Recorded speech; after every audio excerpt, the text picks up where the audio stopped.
babasag ulit tayo ng tiles. Pero sa ngayon mga lods, tatlo na yung gagamitin natin. Ito yung mga kapirasong tiles. So, tingnan nyo ha.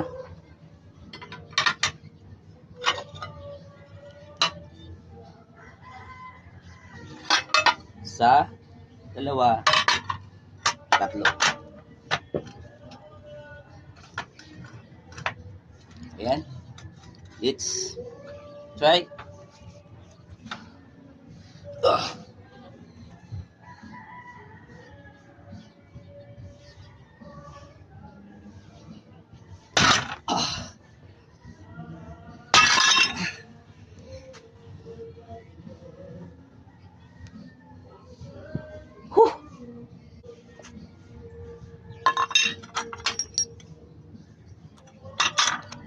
Thank you for watching mga lods.